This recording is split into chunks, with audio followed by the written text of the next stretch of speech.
Good morning. Welcome back. We were doing chemical control and coordination, and we stopped at a topic called as TSH. Right? हम pituitary के बारे में बात करते हैं. We were speaking about pituitary, and then we spoke about the different. We listed out different hormones of pituitary. Right? Anterior लोग के 6 hormones, posterior लोग के 2 hormone और intermediate लोग के 1 hormone. Correct?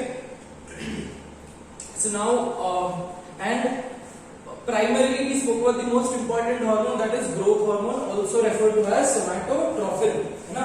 तो somatotrophin, उसके बाद हमने बात किया था thyrotrophine associated with stimulation of your thyroid gland, one of the most important and most functional gland of your body. ठीक है. तो now let's move on to the next hormone.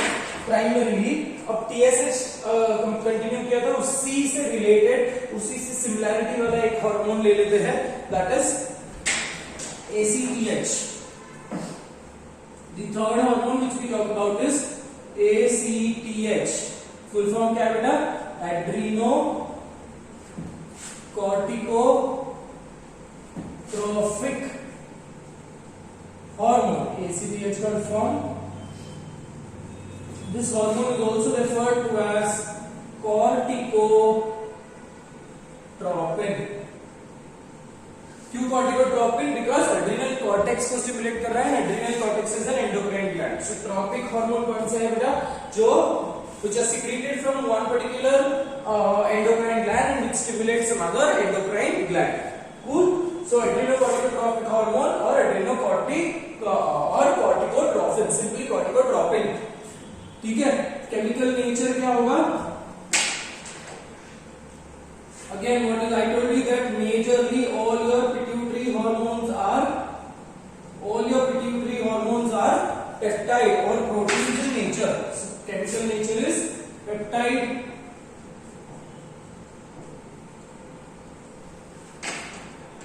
उसके बाद हम क्या लिखते हैं बेटा? Right, regulated by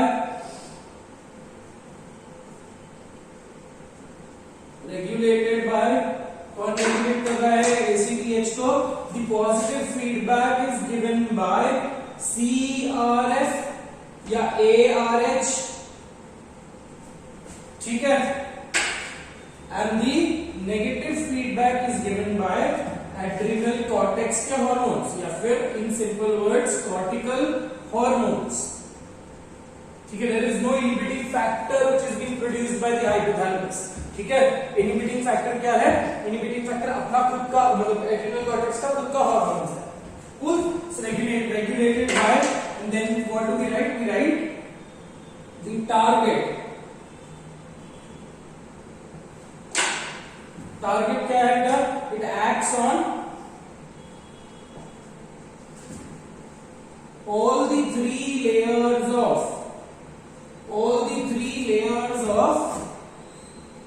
adrenal cortex. अब यहाँ पे all the, I'm not introducing the 3 layers, but just to remember or just to put it through your ears, it is GFR. ठीक है. GFR तो आपको पता है ना? तो GFR जैसे याद कर लो. Zona glomerulosa पहला लेयर है, second layer is zona fasciculata, third layer is zona reticularis. Cool. So abhi ke liye just I put these words into your ears so that when we do adrenal gland in detail you will find it easier. ठीक है. ऐसा लगेगा कि सुना है. ठीक है बेटा. तो टारगेट हो गया. अब टारगेट हमने लिख लिया है. Associated with target we have the function.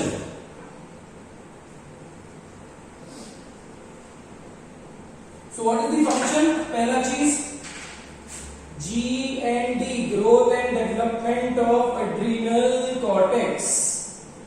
Simple, बहुत ही सिंपल, कुछ भी नहीं है. ठीक है. growth and development of adrenal cortex. Is that very clear? So in other words, stimulation. So घूम फिर कर दूसरा फंक्शन क्या आएगा? Basic function. So stimulation for production of stimulation. पहले तो growth and development क्या आएगा? अगर growth and development, if the cells are very active, right? If the cells are very active and healthy, so they will be able to produce the hormones. Cool. So stimulation to adrenal cortex, stimulation for production of cortical hormones,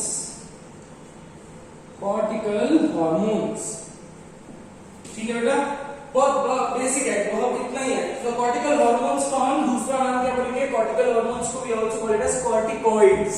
so we have 3 type of corticoids, जैसे 3 layers है हमारे पास GFR, again glomerulosa, fasciculata and reticularis। So वैसे ही इसके 3 hormones है, right. So we have mineralocorticoids, we have glucocorticoids and we have gonadocorticoids। So we'll deal with these 3 hormones when we do adrenal gland। Cool। So function में इतना ही लिखना है। Now let's jump to the next section, that is pathologies। ये भी TSH जैसी pathologies है इसका बेटा, है ना। क्या है पैथोलॉजीज, अगर ACTH ज्यादा प्रोड्यूस होगा, सो एड्रिनल ग्लैंड, अगर pathologies, so let's talk about hyposecretion and hypersecretion,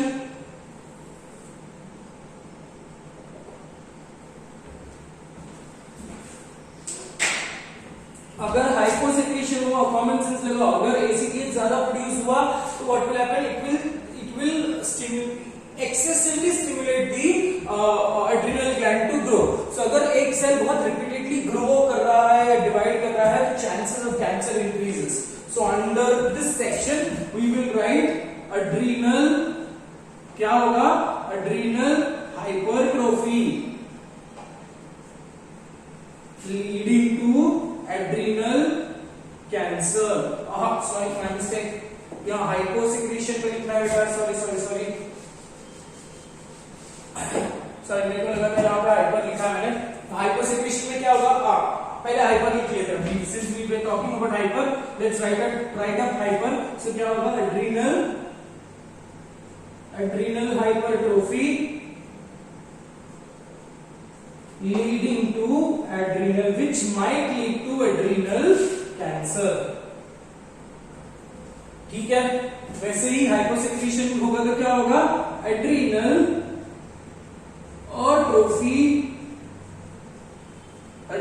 atrophy leading to shrinkage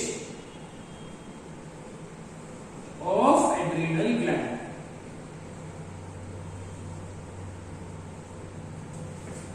cool। so that is all with respect to adrenal cortex or adrenal ACTH। ठीक है बेटा, चलो आगे बढ़े फिर। Let's take up the next hormone। adrenal gland हो गया, अब let's get back to the, अब और 3 हार्मोन बाकी है अपने, कौन से 3 हार्मोन हमने कर लिए, 3 हार्मोन एड्रिनल कॉर्टेक्स अपना, एंटीरियर पिट्यूटरी के बाकी है, that is PRL, LH and FSH, that is तो ये तीनों का सबसे पहले हम PRL ले लेते हैं।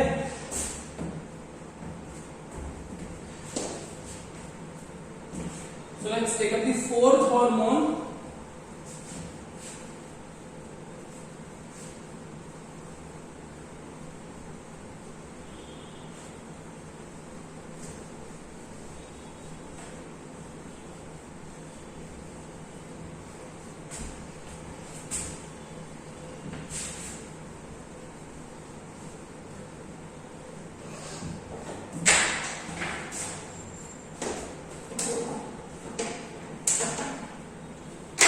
let's take up the 4th hormone, that is prolactin, or also called as mammotrophin। remember this is a non-tropic hormone, ये tropic hormone नहीं है, because it is not stimulating an endocrine gland again, so it is very important to write mammotrophin। ठीक है, दूसरा है ल्यूटियोट्रोफिन। ठीक है, तो इसी के एक्रोनिम्स हैं, PRL is referred to as prolactin is referred to as PRL. Mammotrophin can be referred to as MTH. Mammotrophic hormone LTH. Luteotrophic hormone. ठीक है, ये तीनों अलग अलग नाम क्यों है? We'll talk about that also. Why? Okay. So chemical nature में it is peptide again, or we can also consider this as protein. ठीक है, regulated by, बहुत simple है, regulated by positive feedback, negative feedback. कौन देता है positive feedback, कौन देता है negative feedback? So negative feedback के लिए we have the hormone, right? Of the hypothalamus. So positive feedback is given by P. क्या होगा बेटा? Prolactin releasing PRH या PRF, prolactin releasing hormone. दूसरा क्या है? PIH, prolactin inhibiting hormone. ठीक है? Target. Now here there are several targets which you need to remember. पहला target क्या है? सबसे पहला target is, since it is called as mammotrophin, तो इसका काम क्या है बेटा? It acts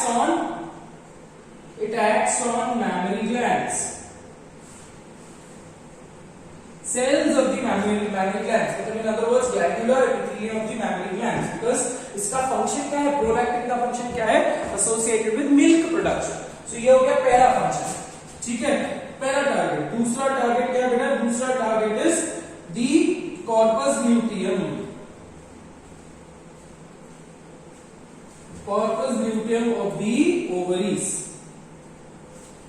ठीक है, corpus luteum of the ovaries.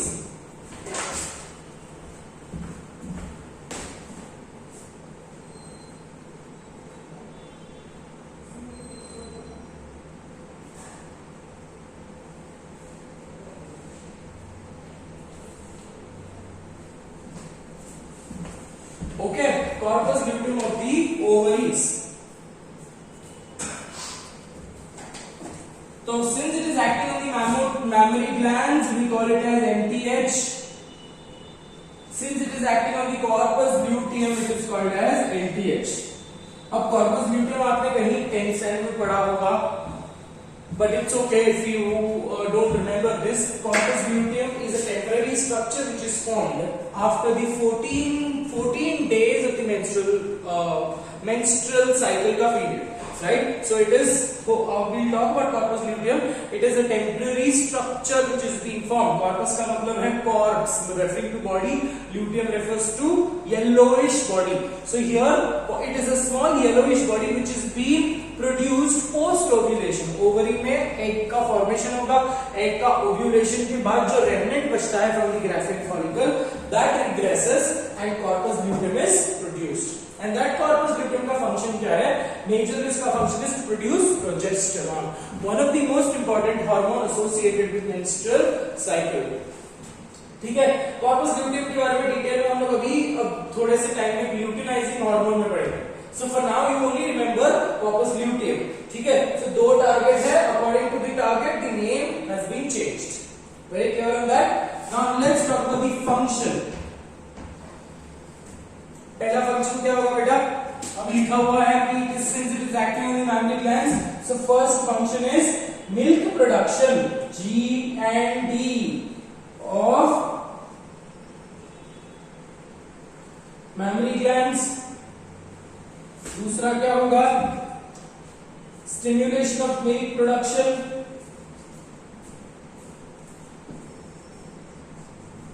Stimulation of milk production. ठीक है, अब ये करता क्या है? Try to understand during the gestation period. ये भी इतना इंपॉर्टेंट है. Stimulation of milk production during the gestational period.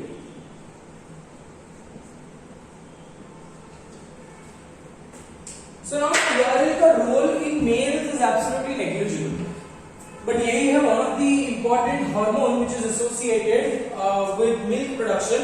अब ये हार्मोन का function we have to understand. अब ट्राई टू अंडरस्टैंड कि जेस्टेशनल पीरियड कितने महीने का होता है? 9 months 10 days, right? So gestational period is divided into 3 trimesters, right? So 3 trimester में आफ्टर द फर्स्ट ट्राइमेस्टर, 3 महीने का पीरियड है. After the first trimester we say the placental development, placenta, which is, we spoke about placenta, it is a temporary organ, right? It is a temporary gland. We also spoke about that placenta का role क्या है? It is serving as a feto-maternal connection.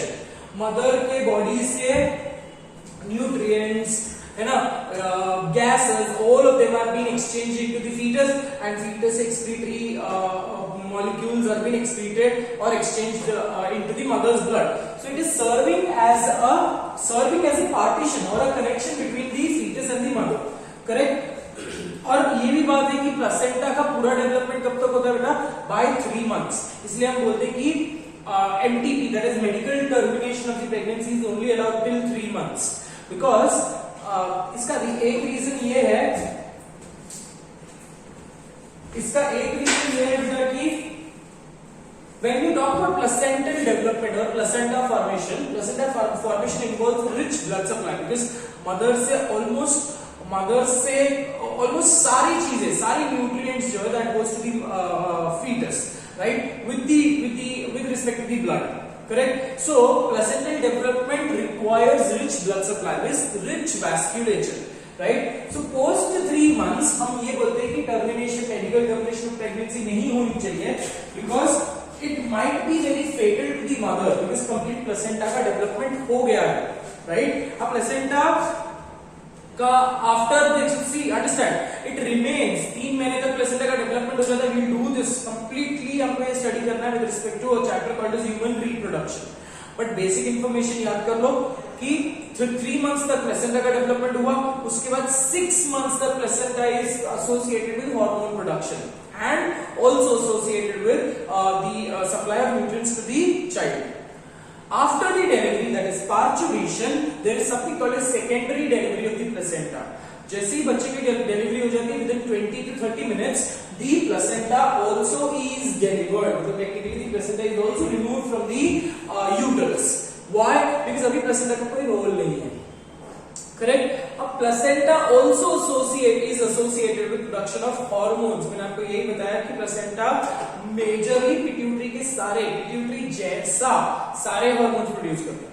But क्योंकि वो placenta produce कर रहा है, तो नाम हमने अलग कर दिया. Functionality is the same, it is very synonymous to somatostatin hypothalamus भी प्रोड्यूस कर रहा है, सोमैटोस्टैटिन डेल्टा सेल्स भी प्रोड्यूस कर रहा है.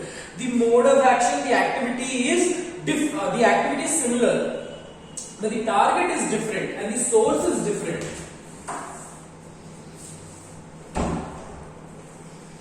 ठीक है बेटा? तो अब ये बात समझ लो कि हो क्या रहा है कि जेस्टेशनल पीरियड हम यहां पे एक्सप्लेन कर लेते हैं. सो जेस्टेशनल पीरियड में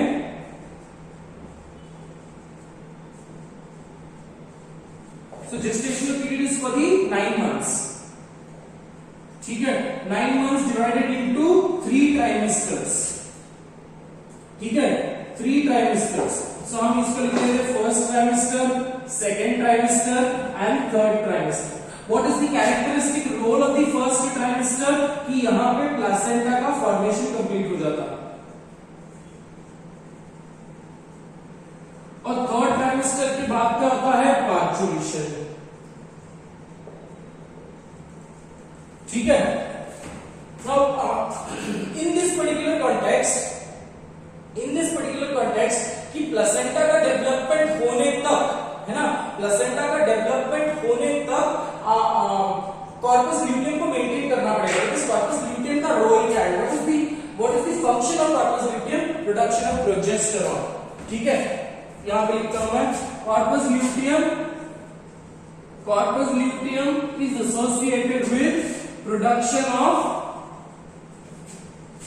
प्रोजेस्टेरॉन. अब ये प्रोजेस्टेरॉन का रोल क्या है? It maintains the endometrium.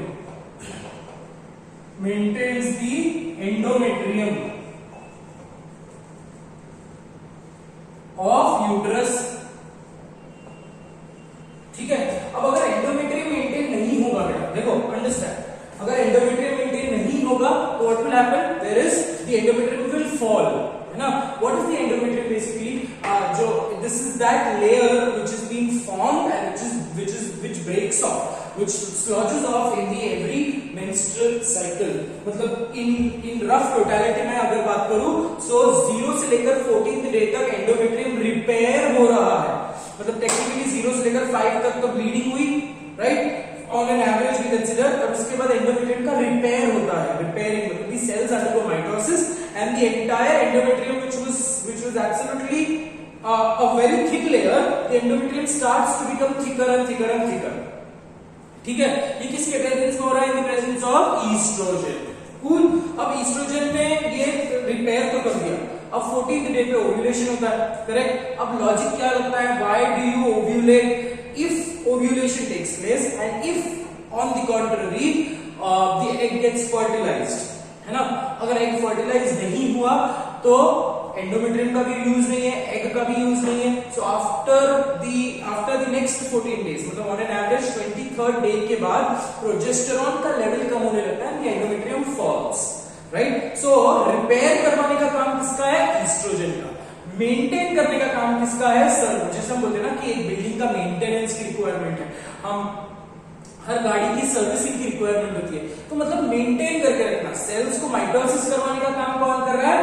Oestrogen. Sales को प्रॉपर न्यूट्रिशन देकर उसको हेल्दी कंडीशन में मेंटेन करने का काम कौन कर रहा है? Progesterone, right. So progesterone also plays a very important role. और प्रोजेस्टेरॉन बनता कैसे है? फ्रॉम दी मतलब ग्रेटर अमाउंट सिक्रीट कैसे होता है? From the corpus luteum. Cool. And corpus luteum देखो everything is orchestrated so nicely. 14th day पे ओव्यूलेशन हुआ, है ना. 14th डे के बाद ही अगर फॉर एग्जांपल अगर एग फर्टिलाइज हो गया, ठीक है, एग फर्टिलाइज हो गया तो एग को इम्प्लांट होना है इन दी यूट्रस, राइट. तो endometrium has to be maintained, right. So if the egg gets fertilized, endometrium is maintained that way, and that endometrium को मेंटेन करने के लिए कॉर्पस ल्यूटियम को मेंटेन करना इंपॉर्टेंट है. Very clear on that. और एक इंपॉर्टेंट हार्मोन आता है, and that important hormone which maintains corpus luteum, because otherwise in your normal menstrual cycle क्या होता है? Normal menstrual cycle, let's assume कि एग फर्टिलाइज नहीं हुआ, ठीक है, एग फर्टिलाइज नहीं हुआ तो 14th डे पे ओव्यूलेशन हुआ, एग फर्टिलाइज हुआ, अभी कॉर्पस अब इसका कोई रोल नहीं है, क्या? एंडोमेट्रियम का कोई यूज नहीं है, right. So on an average on the 23rd day the corpus luteum जब ल्यूटियम के फॉर्म में तो वो प्रोजेस्टेरॉन सीक्रेट करेगा. अब प्रोजेस्टेरॉन धीरे धीरे एग फर्टिलाइज नहीं होगा, बिकॉज़ एग फर्टिलाइज होगा there are formation of embryo और जिसकी वजह से various hormonal signals are being sent. अगर एग फर्टिलाइज नहीं हो रहा है, so the egg has to be discarded and the endometrium has to be discarded. So corpus luteum gets converted into corpus albicans. ठीक है. अब ये corpus albicans जो है ये प्रोड्यूस नहीं कर सकता प्रोजेस्टेरॉन. तो जैसे ही corpus luteum corpus albicans बन गया, and after corpus albicans it degenerates. ठीक है. तो corpus albicans जैसे ही बन जाता है, प्रोजेस्टेरॉन का लेवल गिर गया, endometrium falls and the next menstrual cycle continues. But what if ये अभी रोल कभी है, प्रोलैक्टिन का रोल कभी after fertilisation. What if let's assume कि एग गेट्स फर्टिलाइज्ड, ठीक है. If the egg is getting fertilised on that particular matter, I told you there are several hormonal signals which is being produced. अब role क्या है कि endometrium को maintain करना, because the fertilised zygote, the fertilised embryo has to be implanted, endometrium के अंदर चले जाना चाहिए, गायब हो जाएगा, ठीक है. So endometrium has to be maintained, endometrium को मेंटेन करने के लिए कॉर्पस ल्यूटियम को मेंटेन करना पड़ेगा, करेक्ट. और कॉर्पस ल्यूटियम अभी कितने टाइम तक मेंटेन रहेगा? For next 9 months, and post 9 months को मेंटेन रहता है, ठीक है. बिकॉज अगर कॉर्पस ल्यूटियम नहीं मेंटेन हो पाया, कॉर्पस ल्यूटियम नहीं मेंटेन हो पाया, तो endometrium will fall and the miscarriage might take place.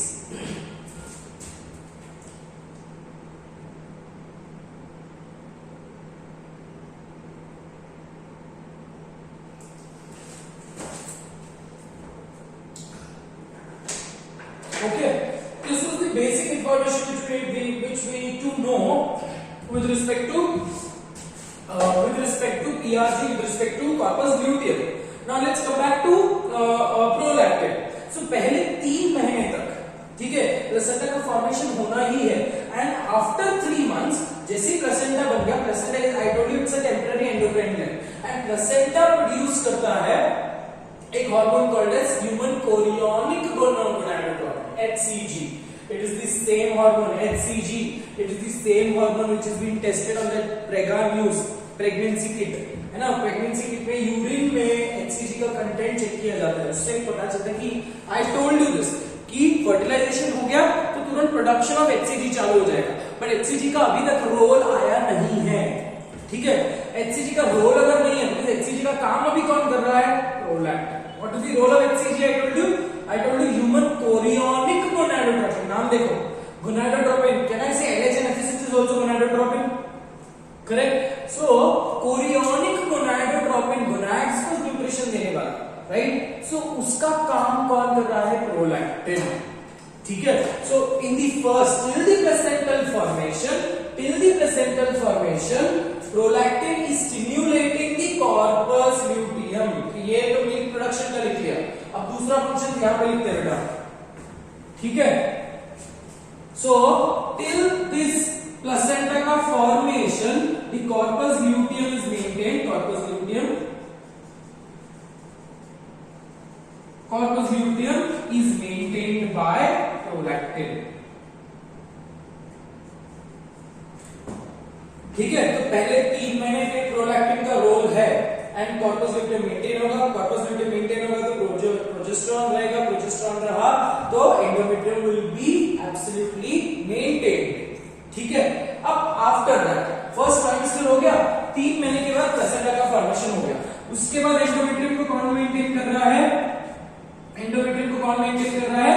It is the placenta which is being maintained and placenta plus endometrium को मेंटेन कौन कर रहा है? प्लेसेंटा. प्लेसेंटा का कौन सा हार्मोन? HCG.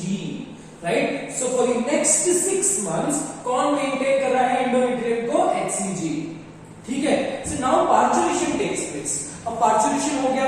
अब पार्चुरेशन होने के बाद there is a condition which is called as lactational amenorrhoea. There is a condition which is called as lactational, ये भी पढ़ने वाले हैं, लैक्टेशनल अमेनोरिया.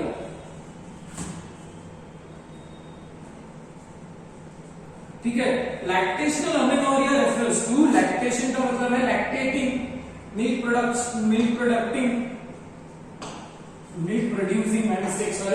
लैक्टेटिंग. अमेनोरिया का मतलब क्या है? Absence of menstrual cycle. ठीक है. So generally this is being seen that after parturition for next 6 months, ठीक है, next 6 months the female will not have a menstrual cycle. क्यों नहीं होगा? Because for the next 6 months corpus luteum maintained रहता है और corpus luteum अगर maintained रहा तो प्रोजेस्टेरॉन का लेवल हाई होगा. प्रोजेस्टेरॉन का लेवल अगर ब्लड में हाई होगा तो menstrual cycle will not take place. So lactational amenorrhea is also a type of क्या बोलते हैं इसको? It is also a type of natural method of birth control. ये तो 101% गारंटीड है कि एक डिलीवरी के बाद दूसरे बच्चे में कम से कम 6 महीने का गैप तो होगा. कितने भी धुरंधर पेरेंट्स हो, 6 महीने का गैप तो मेंटेन रहेगा. राइट. एंड क्यों मेंटेन रहता है? ये होगा ना कि अगर घर में भी अगर सिबलिंग्स है सो एटलीस्ट 1 साल का गैप होगा, एटलीस्ट 8 मंथ्स का गैप होगा. राइट. ऐसा कभी नहीं होता कि एक बच्चा जून का है और एक बच्चा जून का है और दूसरा बच्चा ऑन एन एवरेज अगस्त का है. It will not take place. इसे कभी होगा नहीं, कितने भी कैसे भी धुरंधर पेरेंट्स हो. राइट. सो बोलने का मतलब ये है कि लैक्टेशनल अमेनोरिया को कौन मेंटेन करता है. और after delivery, I told you, after delivery placenta का काम गया, प्लेसेंटा गायब हो गया, तो प्लेसेंटा का जो HCG था that is also gone. So now again the role is being taken by PRL. So PRL 2 जगह पे कॉर्पस ल्यूटियम को मेंटेन करता है. पहले 3 मंथ्स.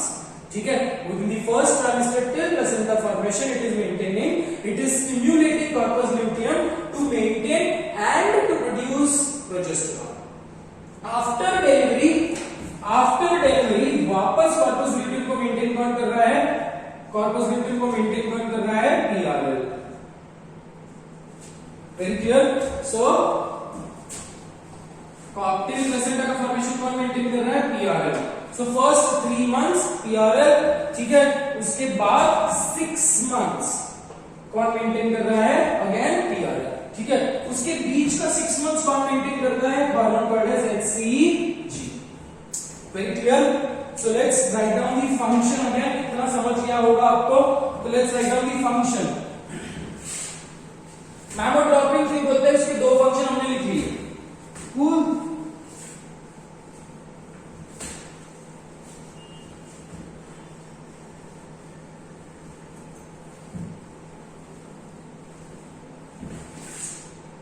ठीक है बेटा, थर्ड फंक्शन लिख लेते हैं। थर्ड फंक्शन इज क्या बोला हमने, maintenance of corpus luteum till formation of placenta।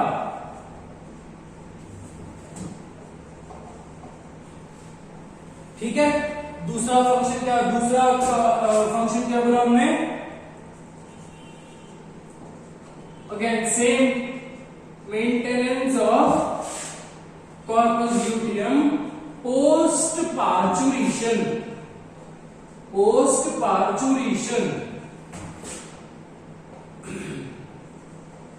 during the time of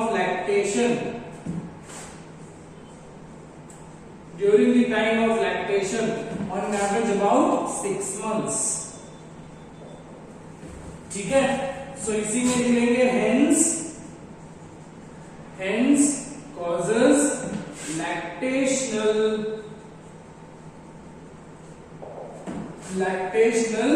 amenorrhea, that is absence of menstrual cycle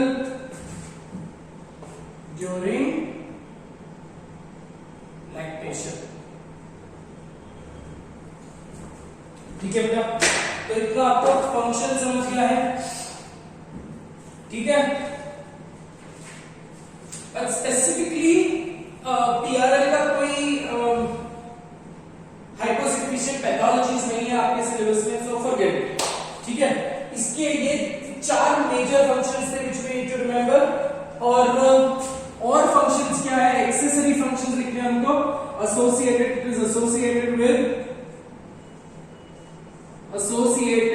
with parental behavior, है ना, maternal care, parental behavior, और extra function क्या है, it stimulates angiogenesis, है ना, growth and development of memory glands अगर हो रहा है तो मैमरी ग्लैंड्स में it stimulates angiogenesis specifically। so these are the major functions with respect to prolactin, ठीक है, इतना आपको याद करना है। अब प्रोलैक्टिन में कोई पैथोलॉजीज नहीं है, so let's finish up prolactin here.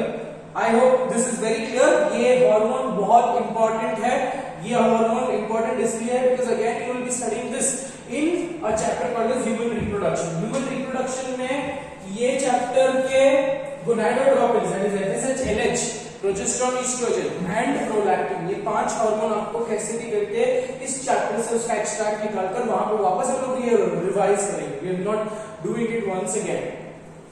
Cool.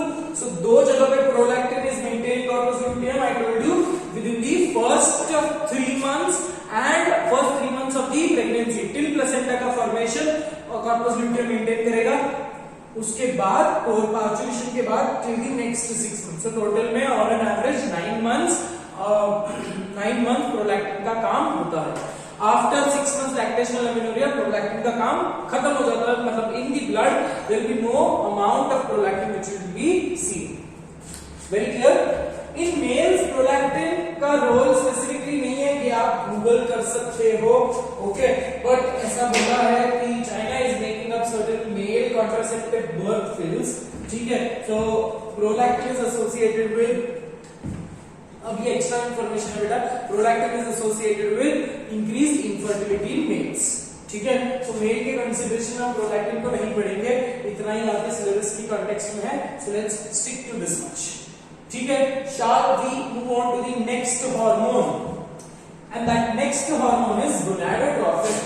ठीक है, अब gonadotrophin में दो gonadotrophin है ना, the hormone which produces which stimulates the gonads.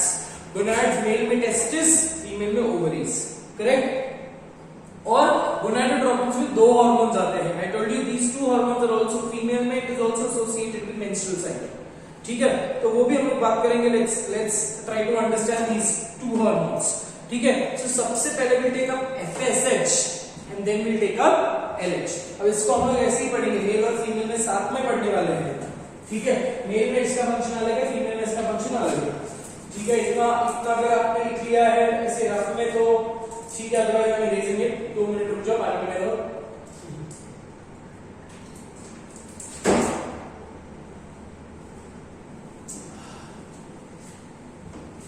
चलो आगे बढ़े।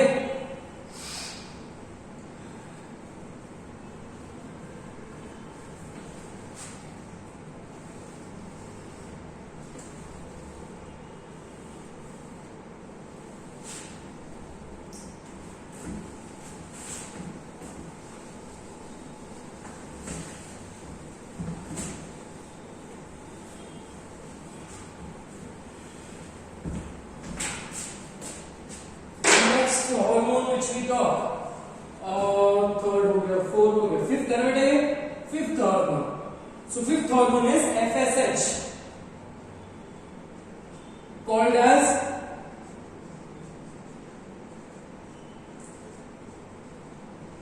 follicle stimulating hormone। अब यहां पे जो follicle वर्ड यूज किया है ना, the follicle word can be, you can associate it with gametes। ठीक है, इसको gametes समझ के चलो, I don't take it literally। तो follicle stimulating hormone अगर आप ये समझ रहे हो तो it is stimulating the gamete formation, it is stimulating the formation of sperm, it is stimulating the formation of ovum in the female। ठीक है, तो अगेन केमिकल नेचर क्या होगा ये हम डिटेल में बात करेंगे, बिकॉज़ ये इंपॉर्टेंट हार्मोन है। ये यहाँ पे नहीं समझा तो again it will be very confusing for you in the chapter called as human reproduction. वापस I am making a disclaimer, human reproduction जैसा आप सोच रहे हो है ना, कह रहे बहुत इंटरेस्टिंग है, बहुत इंटरेस्टिंग है, पहले कुछ 3-4 लेक्चर्स इंटरेस्टिंग होते हैं, उसके बाद जो chapter takes you for a ride, a very beautiful roller coaster ride, because again you will be completely disturbed with a lot of hormones again. ठीक है, हर हार्मोन का proper actions, so it is very important that you do your basics from this chapter। उस chapter में आपको help होगा। ठीक है बेटा, केमिकल नेचर बताओ। केमिकल नेचर में आपको फर्स्ट लेक्चर में बताया था, केमिकल नेचर क्या होगा, it will B glycoprotein, only 2 hormones जो ग्लाइकोप्रोटीन है, that is FSH and LH। Cool. Regulated by, कौन रेगुलेट कर रहा है, पॉजिटिव फीडबैक कौन दे रहा है, GnRH, एन स्मॉल लिखना पड़ता है बेटा। नेगेटिव फीडबैक कौन दे रहा है, gonadal hormones,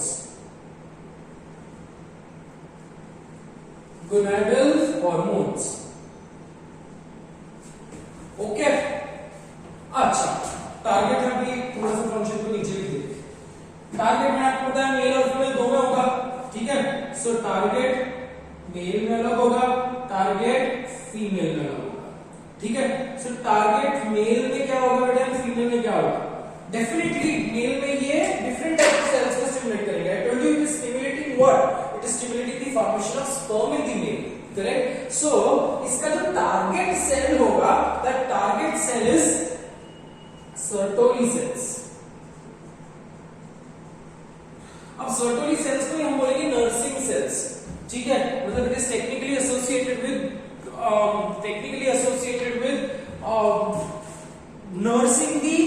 nursing the growing sperm।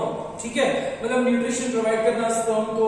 और एक इंपॉर्टेंट हार्मोन ये प्रोड्यूस करता है, सर्टोली सेल्स प्रोड्यूस करता है, that is ABP, androgen binding protein. क्या बोला मैंने, सर्टोली सेल्स प्रोड्यूस करता है एंड्रोजन बाइंडिंग प्रोटीन। ठीक है, तो अभी के लिए सिर्फ इतना याद रखो कि इसका स्टिमुलस कौन है, Sertoli sales. On that stimulus क्या है मेल में? Sertoli cells. फीमेल में उसका स्टिमुलस क्या होगा? फीमेल में उसका स्टिमुलस होगा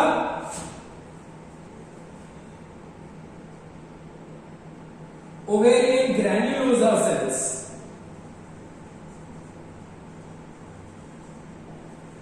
ठीक है, Sertoli cells and granulosa cells.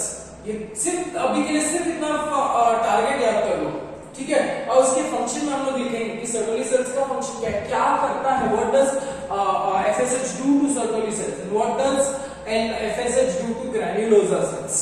Cool. अब बात करते हैं फंक्शन। सब फंक्शन में मेल में अलग, फीमेल में अलग। इसी के कॉन्टेक्स्ट में लिख बेटा।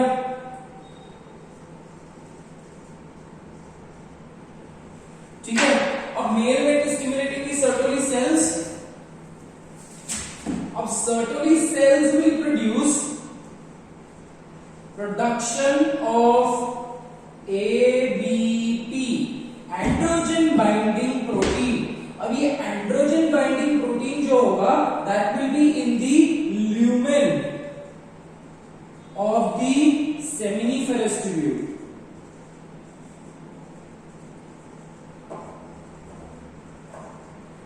ठीक है, पहले मेरी बात समझ लेते बेटा। सेमिनिफेरस ट्यूब्यूल, अब ये समझ लो टेस्टिस में, टेस्टिस का एक क्रॉस सेक्शन लिया है हमने, ठीक है, क्रॉस सेक्शन लिया है। अगर मैंने आपको टेस्टिस का एक एनएस देखा हमने, ठीक है, सो टेस्टिस के अंदर से लोब्स होते हैं। These lobes are called as, there are approximately 250 lobes and these lobes are called as seminiferous lobes, lobules। ठीक है, ये lobules के अंदर there are super coiled tubes। ये super coiled tubes को मैं बोलता हूँ seminiferous tubules। You remember this we have done in a chapter called as structural organization, then where we spoke about radiotestis and seminiferous tubules, germine and epithelium। So seminiferous tubules then joins to form radiotestis। Now let's not concentrate on radiotestis now। अभी seminiferous मतलब आपने अगर ऐसे cut किया है तो आपको ये ट्यूब्स ऐसे, these tubes, ये आपको जो दिख रहे हैं seminiferous tubules के क्रॉस सेक्शन है, ठीक है। And what you can see in the tubules, there are certain pyramidal shaped cells and these pyramidal shaped cells are called as Sertoli cells। ठीक है, और उसके अलावा इसके साथ होते हैं there are several germinal epithelial cells। These are cuboidal epithelium cells and यही cuboidal epithelium cells जाकर बनने वाले हैं जाकर बनने वाला है sperm, करेक्ट। सो FSH किस पे एक्ट करेगा? FSH किस पे एक्ट करेगा? It acts on the Sertoli cells. Cool. तो सर्टोली सेल्स क्या प्रोड्यूस करेगा? It will release ABP। ठीक है, अब one more point of information which you need to remember, जिस पे LH काम करता है, ठीक है। ये सर्टोली सेल्स और ये ल्यूमेन है, बीच का इंटरस्टिशियम है, बीच का स्पेस है। So in the interstitium there are cluster of cells, ऐसे क्लस्टर ऑफ सेल्स है। These cluster of cells are called as leydig cells और also called as interstitial cells, क्योंकि इंटरस्टिशियम में प्रेजेंट, ठीक है। और ये लेडिक सेल पे काम करने वाला कौन है? LH।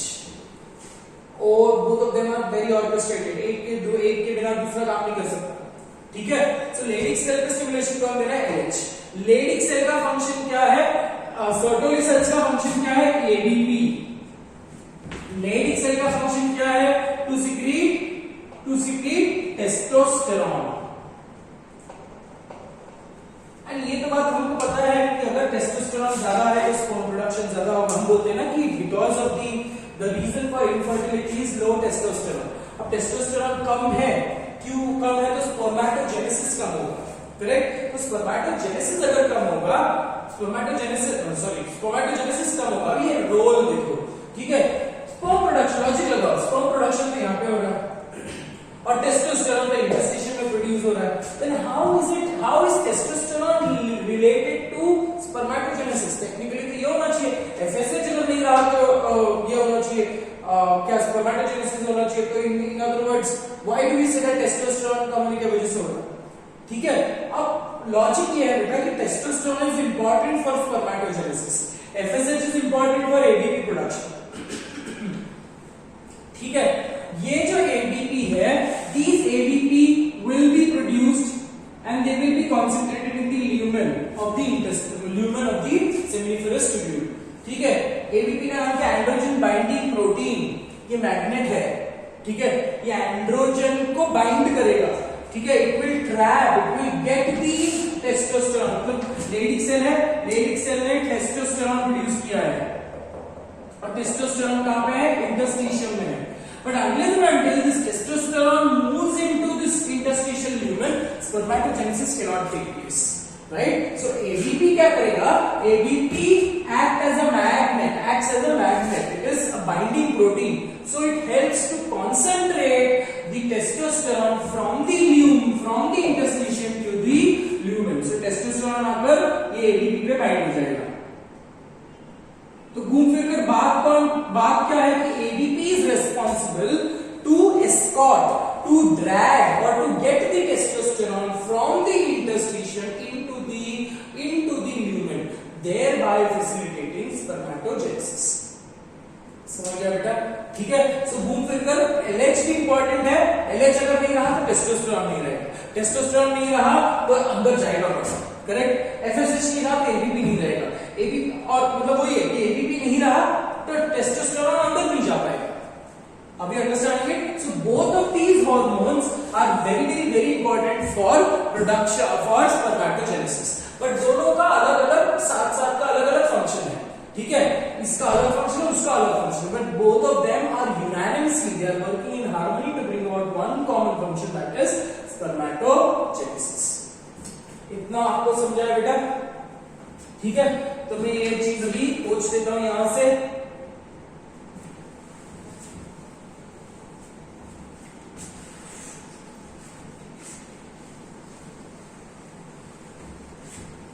ओके, एडीपी क्या है? Production of ADP is present in the lumen. So what is the role of ADP? What is the role of, continue कर रहा हूं यहां पे। ठीक है, सो एडीपी क्या कर रहा है? ADP is associated with concentrating or concentrate, it is associated with concentration of TST, testosterone, in the lumen of seminiferous tubule.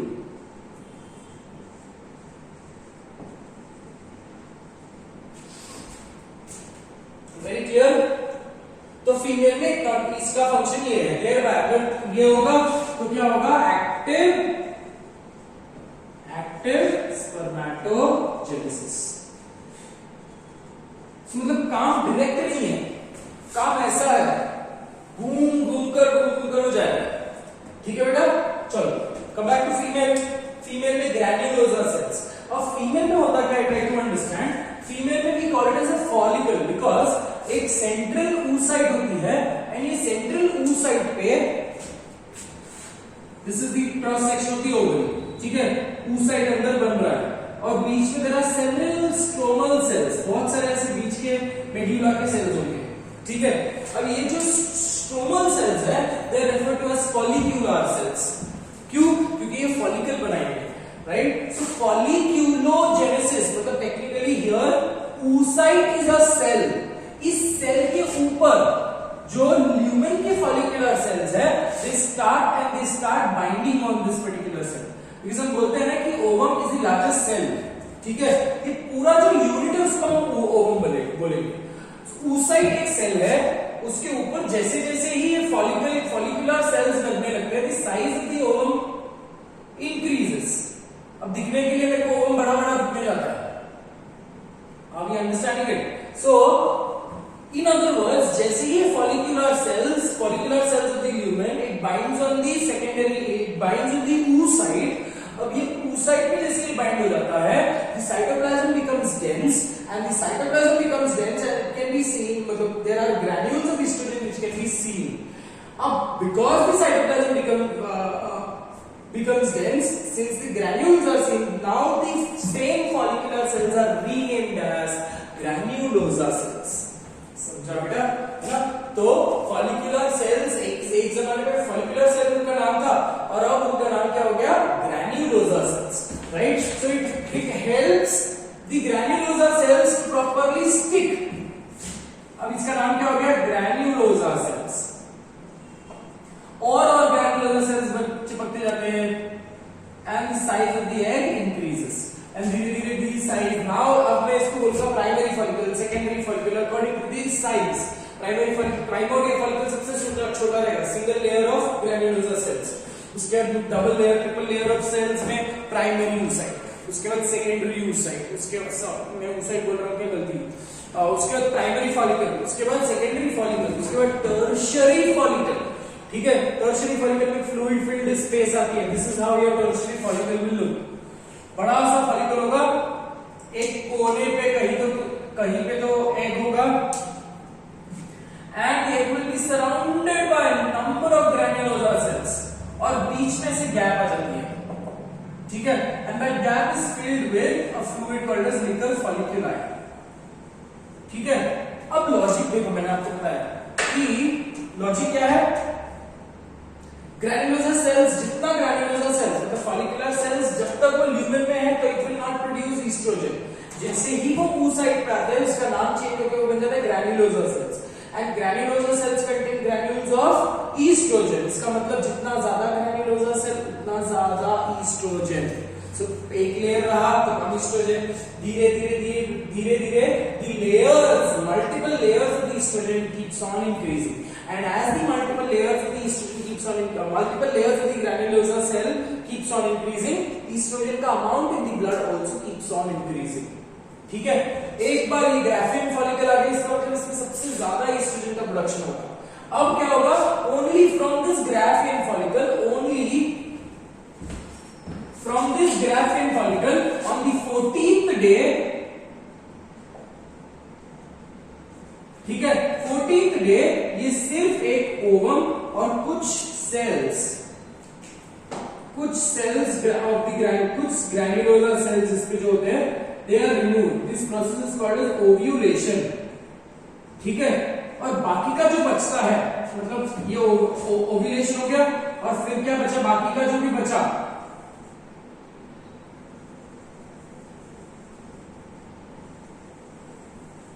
can I call this as remnant of Graafian follicle. ये structure को क्या बोलूंगा बेटा, this structure is referred to as Graafian follicle.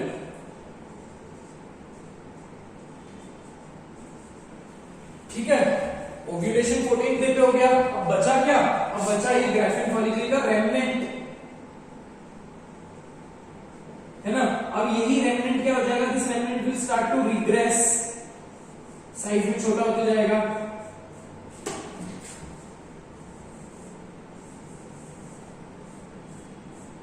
ठीक है, now this body is termed as corpus luteum. और corpus luteum क्या बनाएगा, प्रोजेस्टेरॉन. ठीक है, एंड यही कॉर्पस ल्यूटियम अगर फंक्शन कम हो गया तो corpus luteum will again become smaller and अब ये yellow colour body will become white colour body. Now this is called as corpus albicans. Albino का मतलब व्हाइट. ठीक है, इतना समझ गया बेटा. तो घूम फिर कर अब इतना सब कुछ राम कहानी बताने की जरूरत क्या थी. घूम फिर कर बात यह है कि ग्रैन्युलोसा सेल्स अगर हो रहा है तो granulosa cells will now lead to the production of leading to folliculogenesis and also increased secretion of estrogen. समझा बेटा? ठीक है. So ये हो गया आपका with respect to granulosa cells, with respect to the function. Function क्या है? Once again repeating. Target क्या है? Sertoli cells. Target क्या है? Granulosa cells. You can also call it as follicular cells for now because यही follicular cells सिर्फ नाम change हो रहा है. देखो मैंने बताया आपको यहाँ पे इसको follicular cells बोलेंगे, यहाँ पे इसको granulosa cells बोलेंगे. ठीक है? In the Graafian follicle again it is called as granulosa cells. एक बार एग का ओव्यूलेशन हो गया, ठीक है, अब ये oocyte है, सेकेंडरी oocyte, और अब ये जो सेल्स है बिकॉज दे सन लाइक दिखता है, तो अब यही ग्रैन्युलोसा सेल्स का नाम चेंज हो गया और बन गया corona radiata. Very clear? So these are just the anatomical है, वो बेसिकली है कि टाइप के सेल, जैसे हम बोलते हैं जर्माइनल epithelium, right?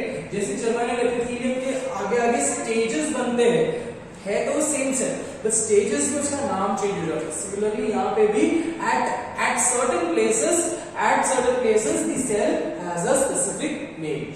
In the lumen, follicular cells, on the oocyte, granulosa cells, and on the मतलब technically a part of ovum, corona radiata cells. समझा क्या? ये आपको समझ गया, ये कॉन्सेप्ट समझ गया। एबीपी क्या करेगा? एंड्रोजन बाइंडिंग प्रोटीन है, so it is concentrating the testosterone into the lumen from the interstitium into the lumen, thereby facilitating active spermatogenesis. Whereas granulosa cells पे वो एक्ट करेगा leading to sticking, it is causing sticking of the granulosa cells, sticking मतलब binding of the granulosa cells on the oocyte, thereby increasing the number of granulosa cells, thereby increasing the size of the follicle, which is called as folliculogenesis. ठीक है? As folliculogenesis takes place, as the number of layers of the follicle or granulosa cell increases, increase production of testosterone. So यहाँ पे यहाँ दो function है। पहला function क्या था? इसमें पहला फंक्शन क्या था? पहला फंक्शन है folliculogenesis, दूसरा फंक्शन क्या है बेटा? Increasing the secretion of estrogen. Hence we call it as gonadotrophins. इतना आपको समझ गया है? I am assuming that we know, अभी वो आ जाता है बेटा कि वीडियो है, so आपको एक चीज बार बार सुनना पड़ेगा, ठीक है? अब वो एक काम अच्छा हो गया है ना? Specifically for me, I don't have to repeat it, but still I am taking my over complete effort to make you understand repeatedly, ठीक है? कोई दूसरा कोई बच्चा अगर सुनेगा तो लेक्चर बहुत बोरिंग लगता होगा क्योंकि अरे टीचर तो बार बार रिपीट कर रहा है, but I know why am I repeating the same thing again and again, ठीक है? Because I want it to be registered, fixed completely, है ना, इन योर ब्रेन। आगे बढ़े, चलो गंदे से बोर्ड को पोंछ लेते पहले।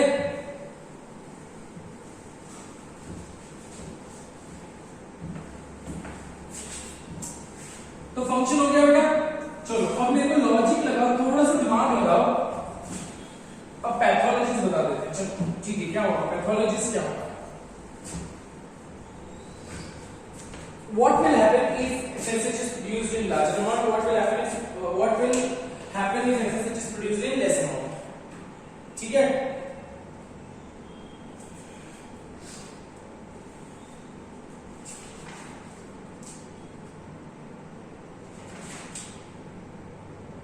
Very clear? देखो मेरे नोट्स में बाकी सब लिखवाया है बेटा, है ना? ग्रैन्युलोसा सेल्स लिखवाया है या फॉलिकुलर सेल्स को आप लिख लेना। एफएसएच का स्पेसिफिकली कोई पैथोलॉजीज नहीं है, पैथोलॉजीज अपन डायरेक्टली गोनाडोट्रोफिन्स के लिए पढ़ेंगे, ठीक है? पैथोलॉजीज डायरेक्टली स्पेसिफिकली एफएसएच के लिए नहीं है, बिकॉज़ अगर वही कॉमन सेंस है बेटा कि अगर एफएसएच नहीं रहा तो घूम फिर कर एलएच का भी कोई रोल नहीं रहेगा, राइट? सो घूम फिर कर बात यह है, we will study the pathologies in common for both, ठीक है? अब यहां पे एफएसएच खत्म होता, आगे चले फॉर एलएच।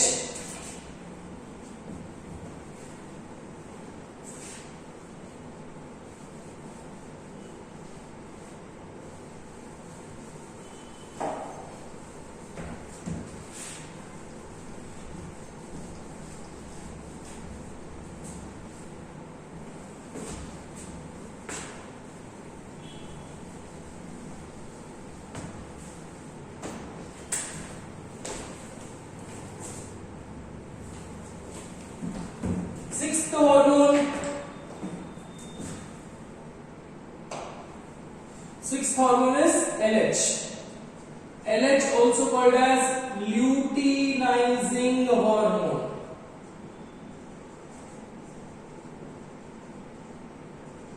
ठीक है?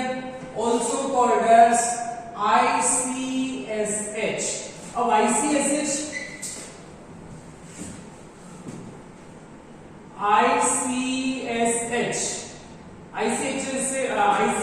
is interstitial cell stimulating hormone.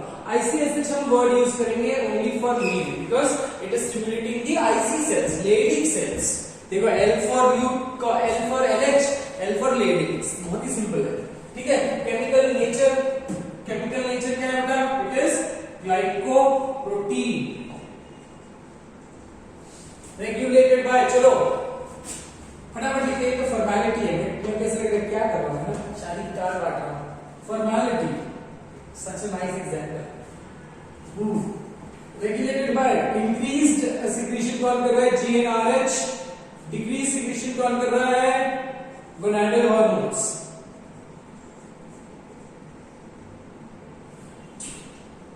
Target, mail में अलग टारगेट होगा, फीमेल में अलग टारगेट होगा। चलो मेल में टारगेट क्या है? अभी हमने बात किया था, मेल में टारगेट क्या है बेटा? मस्त अभी अपन उधर डिस्कस किया था। मेल में टारगेट इज लेडिक सेल्स, इसी को कौन से क्या सेल्स होते हैं? आईसी सेल्स, इंटरस्टिशियल सेल्स, ठीक है। फीमेल में इसका टारगेट कौन होगा? फीमेल में भी target is Graafian follicle, Graafian follicle, target ये होगा। It acts on the Graafian follicle and Graafian follicle का ओव्यूलेशन, मतलब ये क्या है? Graafian follicle is a nice spherical ball, अभी हमने डायग्राम में 2 डायमेंशनली बनाया, बट ये इमेजिन करिए स्फेरिकल बॉल है। आपने वो देखा है क्या? मेले में होता है एक बलून के अंदर दूसरा बलून, वेरी सिनोनिमस, एक बड़ा सा बलून, उसके अंदर एक और छोटा सा बलून लटकता हुआ होता है, लटकता नहीं, but I am not getting the Hindi word for this, please excuse me, ये थोड़ा सा फॉरवर्ड कर लेना। तो it is just like that, एक बलून है, ठीक है, उसके अंदर एक और बलून है, ठीक है, और होता क्या है? LH क्या कर रहा है? बाहर के बलून को फोड़कर अंदर का बलून रिलीज कर रहा है, वेरी सिमिलर टू दैट, ठीक है। So LH acts on the graphene follicle, leading to the rupture of the graphene follicle, and this rupture of the graphene follicle releases the ovum into the fallopian tube, into the infundibulum, ठीक है। तो out of the ovum, so बोलने का मतलब क्या है? It acts on the graphene follicle, leading to ovulation. तो ये एक फंक्शन आपको समझना है। टारगेट क्या है? लेडिक सेल्स, टारगेट क्या है? ग्राफिन फॉलिकल, ठीक है। फंक्शन क्या है? लेडिक सेल को स्टिमुलेट करेगा, तो लेडिक सेल क्या बनाएगा? मेल में इसका फंक्शन क्या है? Production of TST, production of testosterone. Female में इसका फंक्शन क्या है? Ovulation and also formation of corpus luteum. इसको ल्यूटिनाइजिंग हार्मोन क्यों बोला बेटा? Because it is causing the ovulation and graphene follicle की बची कुछ चीजों को वो येलो करवा रहा है, ल्यूटियम में कन्वर्ट करवा रहा है, इसलिए luteinizing hormone. Very clear. Leydig cell को स्टिमुलेट करेगा to produce testosterone, testosterone produce होगा, उधर एफएसएच अपना काम कर रहा है, एटीपी और टेस्टोस्टेरोन का मिलन होगा इन दी सेमिफेरस ट्यूब्यूल, और इनके मिलन के वजह से बनेगा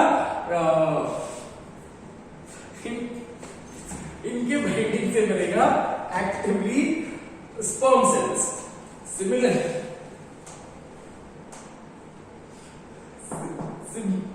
similarly graphene follicle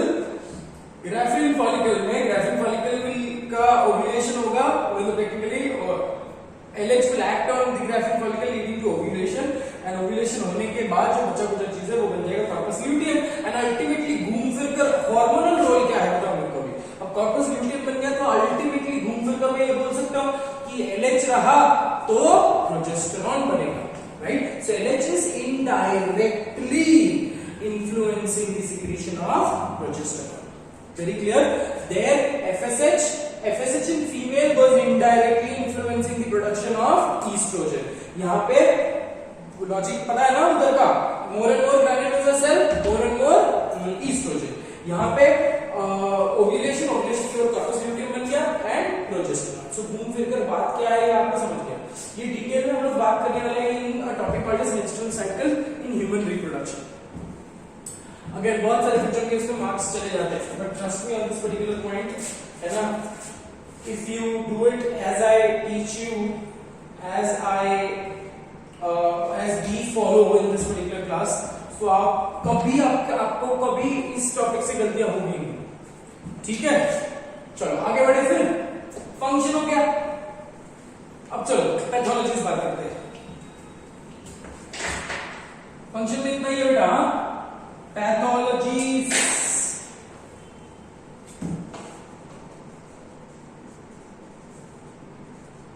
pathologies of, पूरा लिख लो, पैथोलॉजीज ऑफ गोनाडोट्रोपिन, दोनों का, ठीक है। पैथोलॉजीज ऑफ गोनाडोट्रोपिन में अभी वापस मेल में होगा और फीमेल में होगा, ठीक है। मेल में भी दो चीज हो सकती है ना, मेल में हाइपो लिखते हैं पहले, और हाइपर होगा। फीमेल में भी दो चीजें हो सकती है, हाइपो हो सकता है, हाइपर हो सकता है, ठीक है। Hypo secretion and hyper secretion. So common sense, थोड़ा सा कॉमन सेंस लगा। व्हाट विल हैपन अगर हाइपो सेक्रेशन हुआ, व्हाट विल हैपन अगर एफएसएच कम बना तो एबीपी कम बनेगा, ठीक है। एलएच कम बना तो टेस्टोस्टेरोन कम बनेगा। तो क्या मैं ये बोल सकता हूं कि लो सेक्सुअल मैच्योरिटी, राइट। सो अगर हाइपो सेक्रेशन हुआ तो लो सेक्सुअल मैच्योरिटी, ठीक है। which might lead to infertility, ठीक है। अगर हाइपर सेक्रेशन हुआ, जरूरत से ज्यादा अगर प्रोड्यूस हो रहा है ना, या फिर बहुत अर्ली, जनरली ये होता है कि एफएसएच लेवल बहुत ज्यादा प्रोड्यूस हो गया, इसका मतलब ये नहीं कि बहुत ज्यादा स्पर्म प्रोड्यूस हो सकता है, एक्टिव स्पर्मेटोजेनेसिस हो सकता है, but if you talk about quantity context with respect to LH, अगर एलएच मेल में ज्यादा प्रोड्यूस हो रहा है तो more testosterone, and that more testosterone which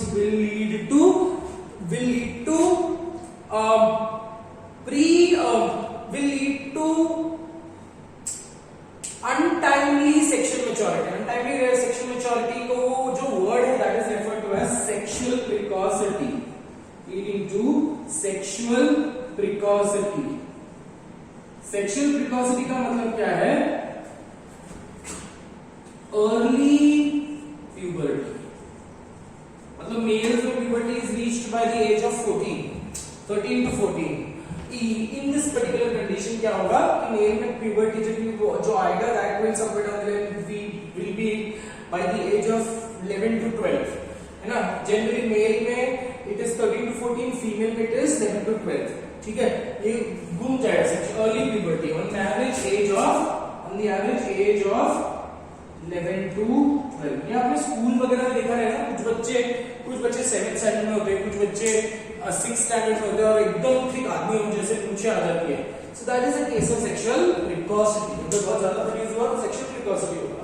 similarly यहाँ इधर क्या होगा, low, again same, low sexual maturity,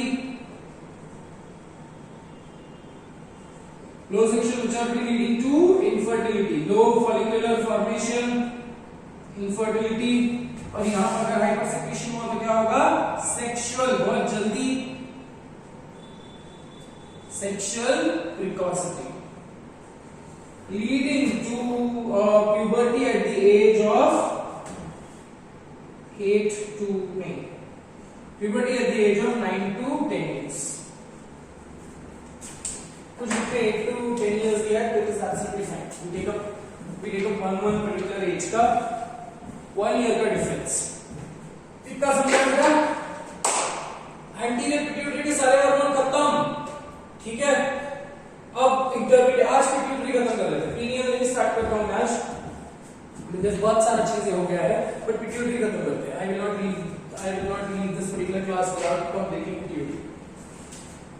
एक एडवांटेज ये है वीडियो क्लास का कि ना वैसे बोरिंग शक्लें देखने नहीं मिलती। मेरा जितना मर्जी है मैं उतना पढ़ाता हूँ, है ना।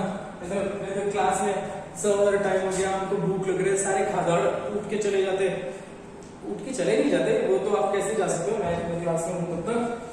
But That is one advantage which I am having, and I am enjoying this advantage. Come back. So we have finished up something called as anterior pituitary. Now we have to deal with something called as intermediate lobe of the pituitary. एक particular hormone है intermediate lobe का, उसको बोलते हैं MSH. उसके बाद we will deal with posterior lobe. Posterior lobe को दो हार्मोन है, बार इसलिए बता रहा हूं because all of these hormones, you understand, I told you, hormones के बिना आप, ये hormones ही है जो बहुत ज्यादा कंफ्यूज करते हैं, ठीक है. So the more you are concentrating on this particular chapter, your confusion will be removed, ठीक है. मेरे अच्छे से अच्छे बच्चे भी गलत करके आ जाते हैं. तो इट इज इंपॉर्टेंट दैट ध्यान से सुनो, ध्यान से समझो और ऑर्गेनाइज पैटर्न में समझो, ठीक है. बहुत सारा हचपच नहीं करना है, प्रॉपरली स्ट्रक्चर्ड ऑर्गेनाइज पैटर्न में पढ़ो, तो things will be easier and convenient for you. चलो आगे बढ़े. जय भगवान.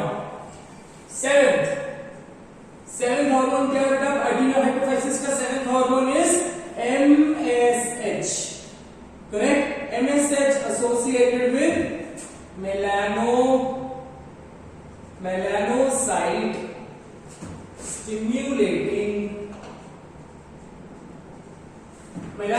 stimulating hormone. Also इसका दूसरा नाम है मेलानोट्रोफिन.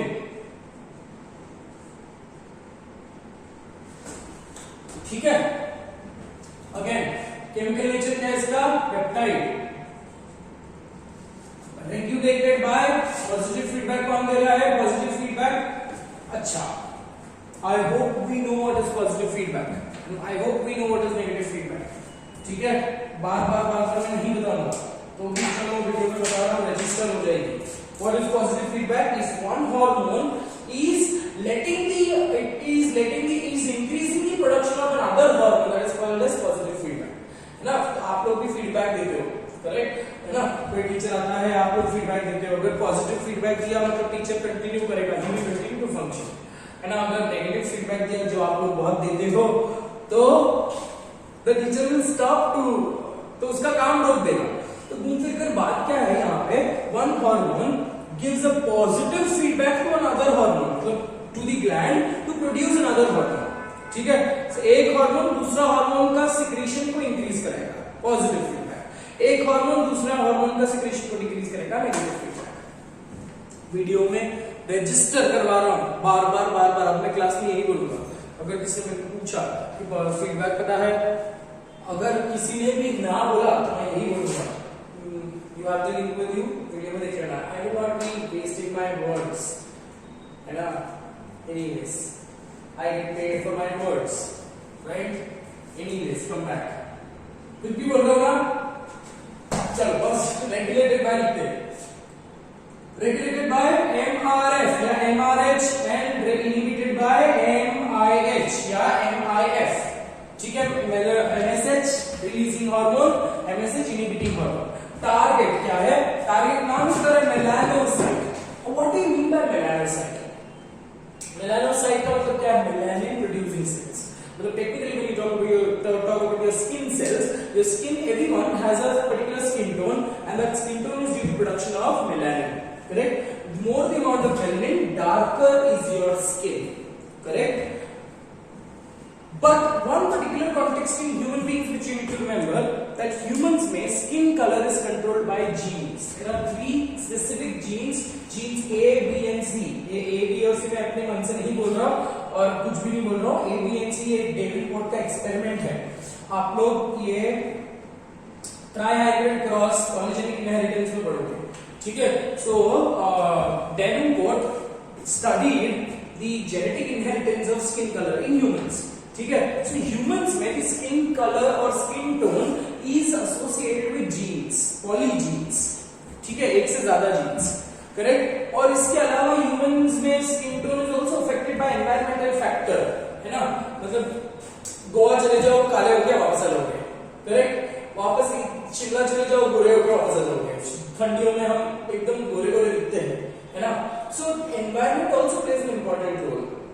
सो ह्यूमंस में MSH does not play a major role, इसीलिए इंटरमीडिएट लोब जो है ना, it is regressed, it is comparatively smaller in size because role नहीं है, functionless है।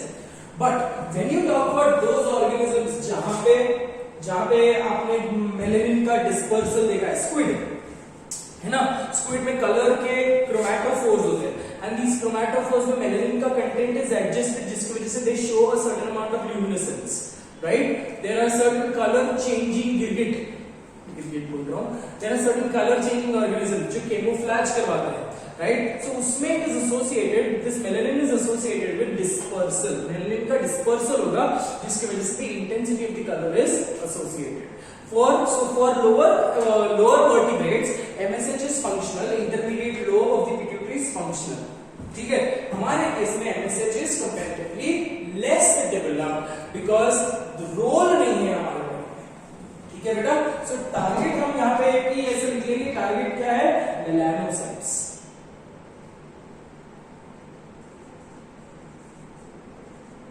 ठीक है।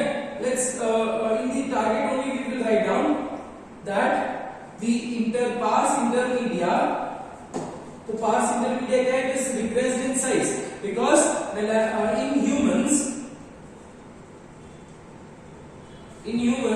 skin color जो है, skin color is due to polygenes। polygenes यहाँ पे स्पेसिफिकली बोलने का मतलब 3 pair of genes, yes। एक पैटर्न ये रिस्पॉन्सिबल फैक्टर है, दूसरा रिस्पॉन्सिबल फैक्टर क्या है, एनवायरमेंटल फैक्टर।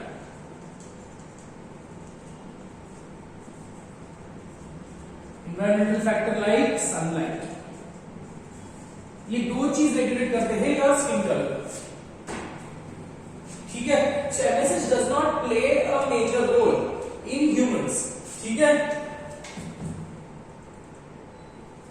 इसमें लिखते हैं role of MSH in humans is limited, whereas in lower invertebrates, in lower vertebrates उसका टारगेट क्या होगा, क्रोमैटोफोर्स, ठीक है। सो फंक्शन क्या होगा, it is associated with dispersal of pigments और मेलानिन, ठीक है, dispersal of pigments in the chromatophore, leading to camouflage,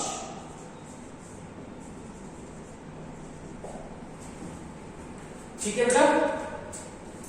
So that is with respect to MSH खत्म। MSH में भी कोई पैथोलॉजीज नहीं पढ़नी है आपको, पैथोलॉजीज खत्म हो गई, ठीक है। तो अभी यहाँ तक मतलब पिट्यूटरी का पैथोलॉजीज खत्म हो गया, अभी हमको और पैथोलॉजीज पढ़ने हैं। So MSH यहाँ पे खत्म होगा, ठीक है बेटा, सिंपल है, कुछ भी नहीं था MSH में ज्यादा पढ़ने लायक, not very important from the exam point of view. This is just आपको ये याद रखना है कि ह्यूमंस में it is not very functional, इसलिए पार्स इंटरमीडिया छोटा हो गया, रिग्रेस हो गया। वो हम बोलते हैं ना कि लमार का एक कॉन्सेप्ट है, इफ यू रिमेंबर, लमार का कॉन्सेप्ट क्या होता है, use and disuse of organ. वो बोलता है कि जो ऑर्गन ज्यादा यूज में आती है वो ज्यादा डेवलप होती है, जो ऑर्गन यूज में नहीं आती वो रिग्रेस हो जाती है, काम की नहीं बचती, राइट। सिमिलरली MSH गया। जब ह्यूमंस जब स्टोनेज टाइम था, when you talk about Holocene apo में जब भी हम ये बात करते हैं बेटा ह्यूमन एवोल्यूशन की बात करते हैं, तो human we come from our ancestors are monkeys and ancestors are completely, हमारी जो इवन स्किन टोन थी, all of them are associated with, देखो ये भी लॉजिक है, तो हम मानते हैं कि human evolution comes from all the humans dispersed in the entire earth where originated from a region called as Africa, correct. So तब मेलानिन का बहुत ज्यादा रोल था, बहुत ज्यादा, ठीक है। धीरे धीरे based on the requirement melanin इनका रोल कम हो गया और धीरे धीरे धीरे पिट्यूटरी की साइज भी डिक्रीज होती गई, पिट्यूटरी का इंटरमीडिएट लोब की साइज भी डिक्रीज होती गई। ठीक है, चलो आगे बढ़ते हैं। अब hormones of the neurohypophysis, hormones of the neurohypophysis.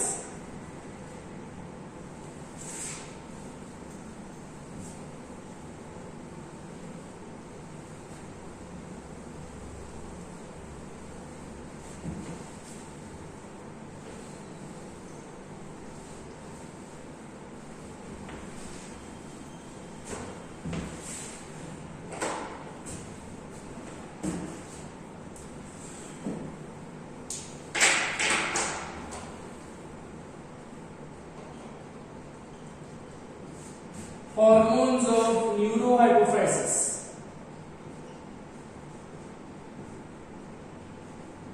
बार बार मैं बताऊंगा, neurohypophysis does not produce or synthesize any hormone, it only releases the hormone. ठीक है, तो उसमें दो हार्मोन है, दोनों हार्मोन अपन साथ में पढ़ लेंगे।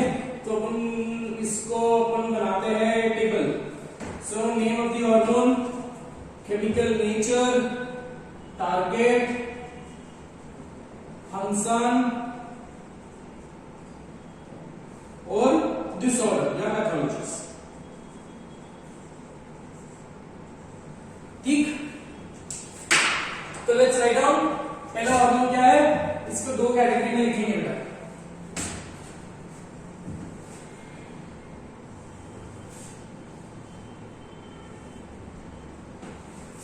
ठीक है, तो first hormone which we write is ADH. ADH मतलब एंटी डाययूरेटिक हार्मोन। इसके ज्यादा मैं नहीं बोलता, ठीक है, इसके बारे में। और also called as vasopressin, also called as pitressin, because ये पिट्यूटरी से रिलीज होता है, इसलिए हम इसको बोलते हैं पिट्रेसिन। सिमिलरली दूसरा हार्मोन क्या है यहाँ पे, OCT, also referred to as oxytocin, also referred to as pitocin, because pituitary से प्रोड्यूस हो रहा है इसलिए pitocin, also referred to as birth hormone।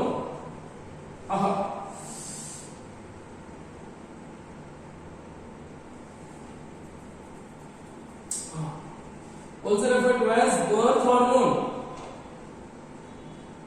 also referred to as beauty hormone।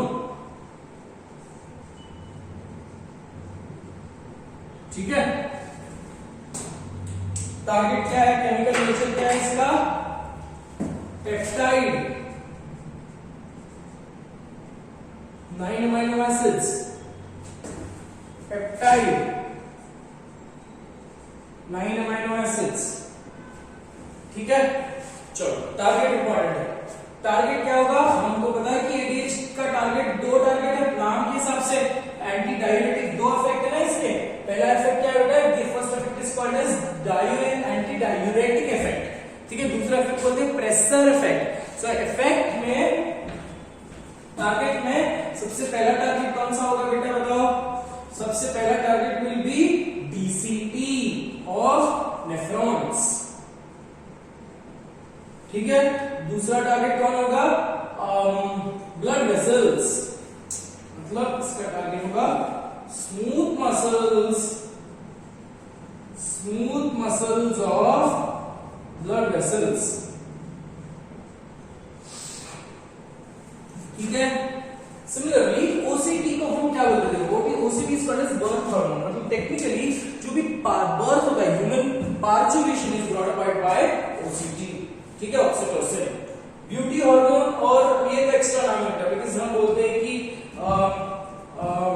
It is said that after the sexual intercourse also oxytocin is responsible और produced, जिसकी वजह से एक अलग सी ग्लो आती है।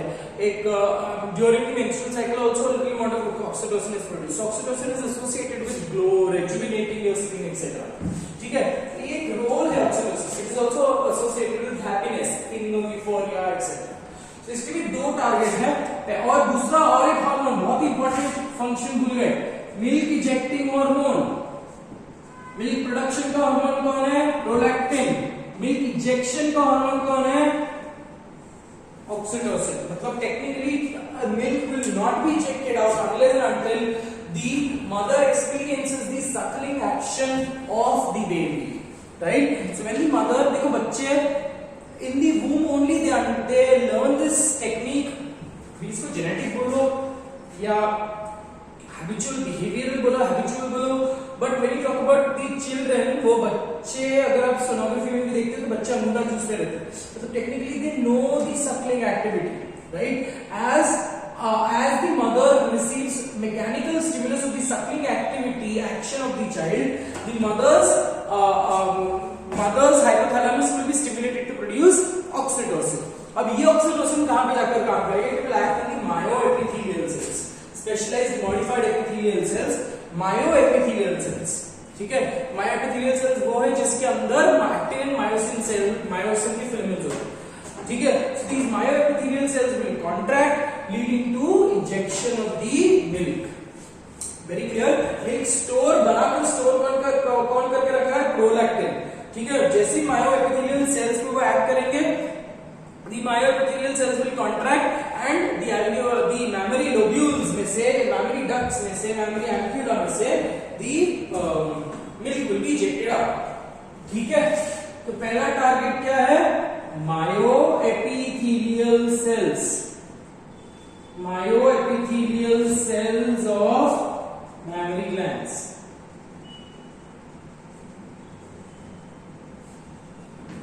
दूसरा टारगेट क्या है? It is associated with uterine contraction.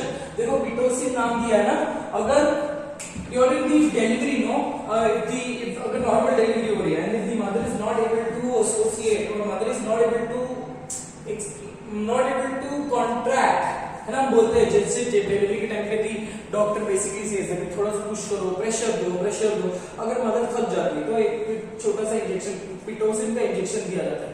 So Pitocin क्या करता है? Repeatedly internally it will cause the contraction of the smooth muscle, और यूट्रस का स्मूथ मसल अगर कॉन्ट्रैक्ट होगा तो baby will be pushed out easily. ठीक है, सो सेकंड फंक्शन क्या होगा बेटा? Smooth muscle cells of uterus. ठीक है, फंक्शन, पहला फंक्शन क्या है? increases the reabsorption of water in DCT. This effect is called as antidiuretic effect. दूसरा फंक्शन क्या होगा? increases, मतलब technically vasoconstriction leading to increased BP. ठीक है, increased BP. So this effect is called as pressure effect. ठीक है, इसका function क्या होगा?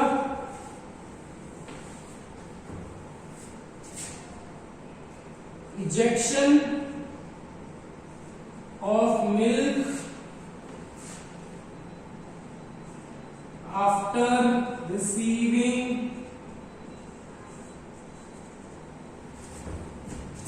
the suckling stimulus.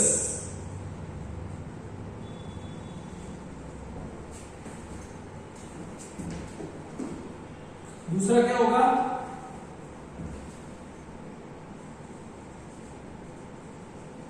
contraction of uterine muscles leading to effective parturition.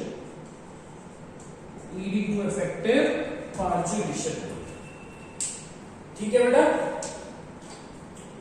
अब पैथोलॉजीज। ऑक्सीटोसिन की स्पेसिफिकली कोई पैथोलॉजीज नहीं है, ठीक है, ऑक्सीटोसिन की पैथोलॉजीज नहीं है, बट इसकी एक पैथोलॉजी है, दैट इज अगर डायबिटीज इंसिपिडिस, tasteless urine. हमने ये डिस्कस कर लिया है, so I'm not doing it once again. What is diabetes insipidus? It is hyposecretion of ADH. ठीक है, अगर ADH नहीं प्रोड्यूस होगा तो वाटर सेफ नहीं होगा, वाटर यूरिन से वेस्ट होगा. अगर वाटर यूरिन से वेस्ट होगा तो urine will be excessively diluted. उसमें सॉल्ट का कंटेंट कम होगा. So that is why we say diabetes insipidus. Insipid का मतलब क्या है? टेस्टलेस. ठीक है, less amount of solute in the urine. Very clear. तो which might lead to excessive dehydration and etc. बाकी के additional factors. So there we end with the topic called as pituitary. देखो pituitary बोलने के लिए एक बहुत important gland था, but it took us 3 lectures to complete the different hormones of pituitary and hypothalamus.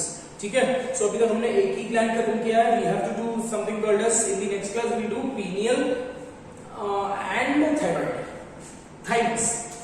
ठीक है, I hope you are doing good. I hope you are doing safe. Your family is absolutely happy, keeping you in your house for a very long period of time. So बोलने का मतलब ये है, घूम फिर कर keep yourself safe. Do not step out of your house. Still you are not out of the danger, right? So keep praying. I wish you all the luck. I wish you all the blessings from my side. Take care of yourself, be healthy, eat healthy, do not eat a lot of junk, right? So do not eat a lot of oily food, etc. etc. और ज्यादा ज्ञान में देना नहीं चाहता हूँ आपको, है ना, बिकॉज मेरे को पता है कि इतना सब कुछ कोई सुनेगा नहीं. बहुत कम बच्चे होते हैं जो पेशेंटली लास्ट के 1-2 सेकेंड सुनते हैं. ठीक है, so anyways जो सुनते हैं मैं उनके लिए बोल रहा हूँ any which ways. So take care of yourself, be healthy in this particular time, because you remember this, you know this, falling ill in this particular time is very risky and very dangerous. ठीक है, क्योंकि घूम फिर कर पहला सुई का कांटा उधर ही जाता है कि कोरोना है, right? So make sure that you don't fall ill, keep yourself very healthy, eat a lot of food stuff associated with vitamin C, है ना. नींबू पानी पियो, संतरे खाओ. संतरा नहीं मिल रहा है तो at least drink a glass of lemon water every day, है ना. नॉर्मल वाटर के जगह पे यूज लेमन जेस्ट, है ना. लेमन जेस्ट का मैंने आपको ये सब चीजें बताई है क्लास में भी, है ना. सो आप नींबू का छिलकाव है, ऑरेंज का छिलकाव, उसको उसकी जेस्ट निकालो और just for 5 minutes boil water in that and keep rehydrating yourself with that amount with that. ठीक है, so make sure that you eat a lot of things associated with vitamin C. ठीक है, vitamin C will keep your immunity, will boost up your immunity and will help you to be strong and healthy. ठीक है, ये सब चीजें हैं बेटा. keep और एक लास्ट चीज ये कि keep praying that everything this particular thing gets over, because बहुत सारा सबका लॉस हो रहा है, right from the economy to the education. Every particular field is getting affected, है ना, and getting struck by this particular pandemic. So keep praying. बच्चों की प्रेयर्स में बहुत ताकत होती है. That's all. ठीक है, God bless you. And I remember this, and I am really missing the class. God bless you and I miss you. Thank you so much for your support and patience. Take care of yourself. Bye bye.